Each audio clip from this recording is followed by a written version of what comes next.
안녕하세요. 반갑습니다. 네, 오늘 처음 뵙겠습니다. 저는 아이아타 항공 객실 승무원 과정을 여러분들과 함께 공부하게 된 안상윤입니다. 첫 번째로 나오는 내용은 항공기입니다. 우리가 항공기의 발전 과정을 알아야 항공사와 또 우리가 지금 하고 있는 이런 승무원이라고 하는 내용이 어떻게 연결이 되는지를 보실 건데요. 항공기가 세계 최초로 정기 항공 서비스를 시작한 거는 1914년입니다. 생각보다 그렇게 오래되지는 않았지만 그죠? 근데 반대로 생각해 보시면 1919년에 우리나라에서는 어떤 일이 있었을까요? 그렇습니다. 3.1 독립운동 이런 일들이 우리는 1919년에 있었잖아요. 그런데 바다 건너에 있는 미국에서는 1914년에 이미 항공기를 이용해서 정기 항공 서비스를 시작했습니다. 놀랍죠, 그렇죠? 그렇게 보시면. 그래서 보시게 되면 처음에는 수상 비행기였어요. 그래서 바다 또는 강에서 뜨고 내리는 그런 비행기로 저희가 정기 서비스를 시작을 하게 됐고, 자, 보시게 되면 여기 화면에 보이시죠? 플로리다라고 하는 곳이 미국에서도 그쵸? 바닷가 옆에 있는 주잖아요. 그래서 플로리다에서 이렇게 템파까지 가는 그런 노선을 이제 비행을 한 게 최초의 정기 항공 서비스의 시작이었고, 보시게 되면 23분 동안 날았습니다. 그런데 이 시간이 23분 이러면 여러분 그렇게 생각하시겠죠? 에게 23분? 우리가 지금 제주도로 여러분 비행을 갈 때 얼마나 걸리세요? 그죠. 50분 정도 걸리잖아요. 그런데 23분이라고 하면 저희가 제주도 가는 거에 반 정도도 사실 안 걸리는 시간이죠. 그런데 지금하고는 너무 다른 상황인 게 뭐냐면 기차로 가면 이 기간이 어땠을까요? 11시간이 걸리는 기간이었습니다. 정말 오래 걸리죠. 그런데 이 시간 동안 기차를 타고 이동해야 되는데 23분 동안만 비행기를 타면 갈 수 있었던 거예요. 당시로 보면 이건 정말 세상이 바뀔 만한 그런 놀라운 일이 생긴 거죠. 그래서 가격을 보면 편도가 5불, 왕복이 지금 미국 달러로 10불 정도, 10달러 정도 했었는데 지금으로 따지면 정말 어마어마한 크기의 돈입니다. 나중에 꼭 한번 당시 화폐 가치로 환산해서 한번 찾아보세요. 어마어마한 돈인 거를 아실 수 있습니다. 자, 그래서 세계 최초의 정기 항공 서비스는 어디에서 시작했다고요? 그렇죠. 미국에서 1914년에 시작했습니다. 자, 그러면 요 세계 최초의 정기 항공 서비스에 이어서 저희가 항공기하고 관련돼서 어떤 특정한 내용을 보실 거는 뭐냐면 전쟁입니다. 지금 여러분 러시아하고 우크라이나가 전쟁을 하고 있죠. 그렇죠. 너무나 가슴이 아픈 그런 상황입니다만은 사실 항공사의 역사 그리고 항공기의 발전 과정에서는 전쟁을 빼놓고 얘기할 수가 없습니다. 안타깝지만 또 우리한테 너무나 큰 혜택을 가져다 준 그런 사건이기도 하거든요. 왜 그러냐면 여러분 한번 생각해 볼까요? 전쟁을 여러분이 하고 있어요. 어때요? 가장 빨리 적을 무력화시켜야 되겠죠. 그러려면 어떻게 해야 될까요?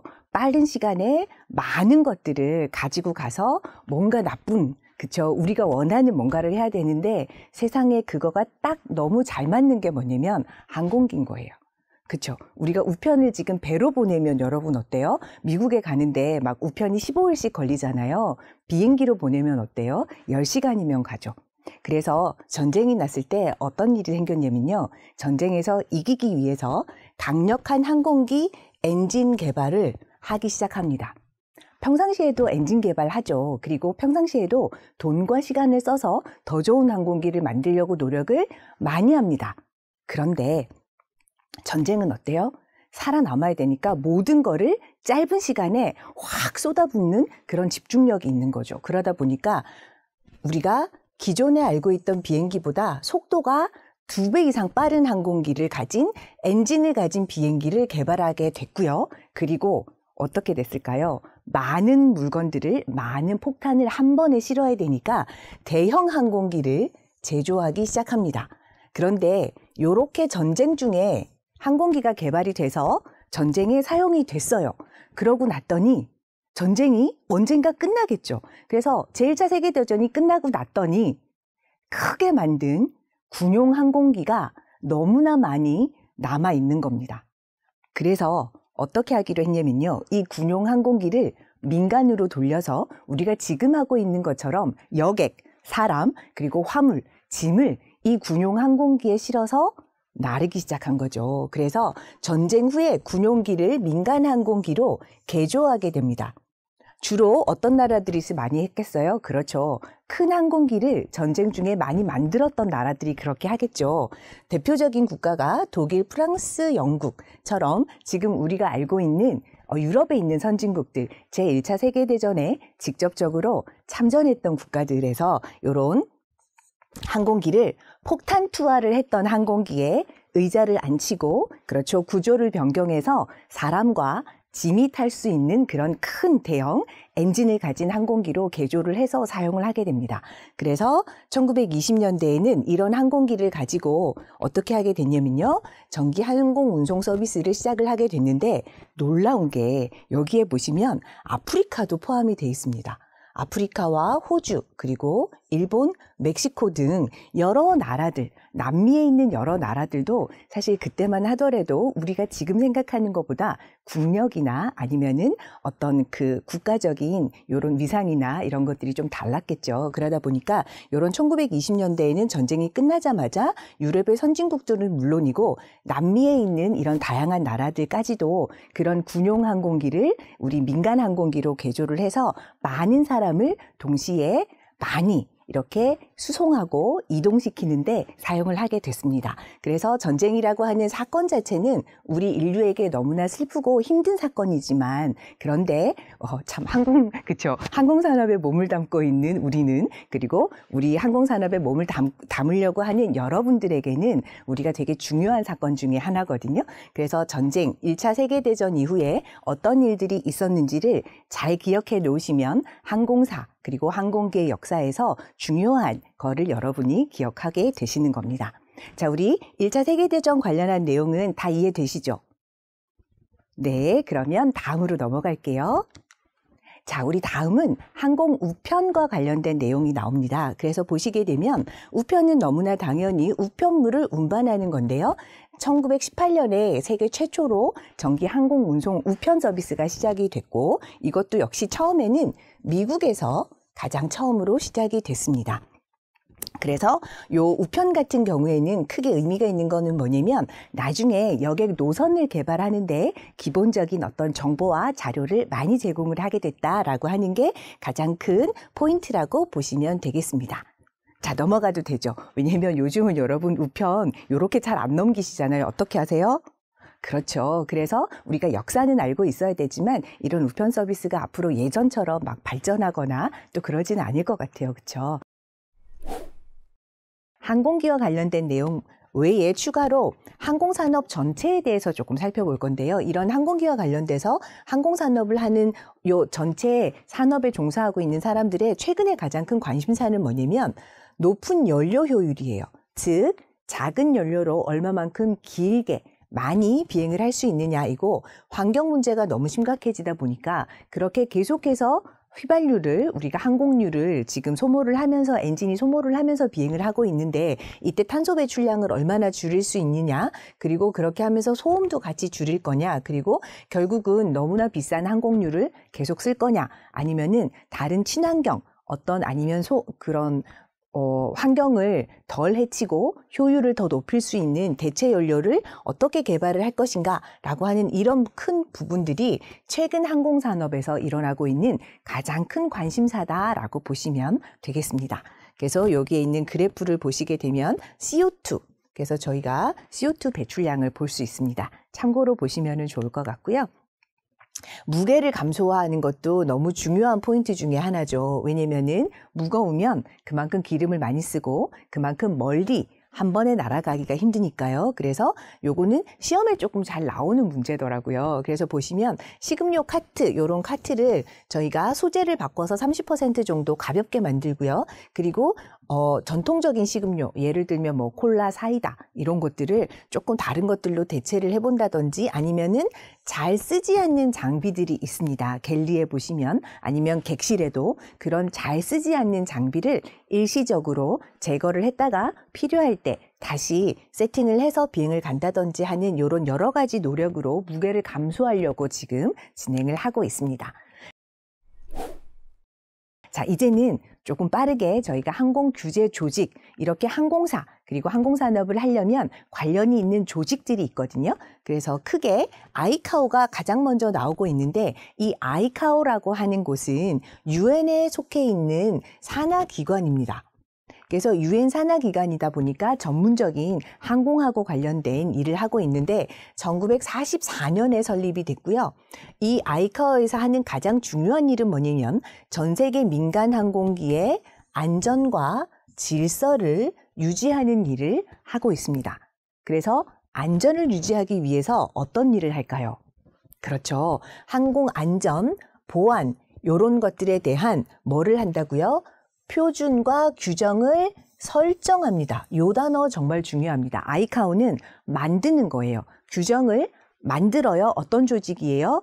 아이카오예요. 그리고 항공 환경 보호에도 최근에는 많은 규정들을 만들고 있죠. 그래서 이런 일들을 하는 조직이 아이카오이다라고 보시면 되겠고, 승무원에 관심이 많으신 분들 중에는 보면 저희 객실 승무원들 같은 경우는 훈련을 받고 항공기 운항하고 관련된 어떤 표준들, 항공기에서 어떤 일을 해야 된다라고 하는 내용들에 대해서 자, 이 단어 중요합니다. 권고사항과 절차를 어떻게 한다고요? 개발합니다. 표준을 개발하는 일을 하는 게 아이카오가 하는 일입니다. 그러면 바로 연결해서 볼게요. 아이아타는 이름이 뭐냐면 민간 항공사들의 협회예요. 1945년에 세워졌죠. 아이카오가 만들어진 다음 해에. 그래서 유엔에서 아이카오라고 하는 공식 기관이 만들어지면서 전 세계 민간 항공사들에게 절차를 만들어줬어요. 그랬더니 아이아타라고 하는 조직이 1945년에 만들어지면서 많은 항공사들이 이 기관에 속해 있는 단체입니다. 그런데 목표가 뭐냐면 여기는 조금 다른 게 항공사 업무 절차를 단순하게 하고 승객 편의를 도모하는 거예요. 아까 아이카오는 뭐였어요? 그렇죠. 안전, 그리고 환경 이런 것들이었죠. 그래서 이런 것들을 만들게 되면서 규제를 하는 기관이 아니다 보니까 어떻게 하냐면요. 아이오사라고 하는 아이카오에서 만든 절차를 검사하고 점검하는 일을 하는 그런 일을 하게 되고 그다음에 감사를 하고 있습니다. 이런 일들을 하는 게 아이아타다. 그래서 아이카오가 규정을 만들면 아이아타는 항공사들이 그 규정을 잘 지키도록 하는 절차와 거기에서 나온 세부적인 내용들을 만들어서 항공사들에게 알려주고 권고하고 하는 그런 일을 한다고 보시면 되겠습니다.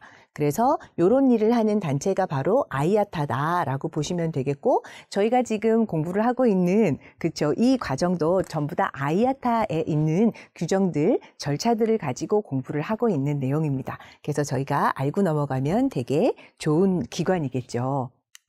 자, 그래서 여기 상세하게 나와 있는 내용들은 좀 전에 말씀을 드렸으니까 읽어보시면 되는데요. 이 중에서 정말 중요한 포인트가 뭐냐면 여기에 보시면 매뉴얼을 만드는 역할, 그리고 표준 및 권고사항이 나오죠.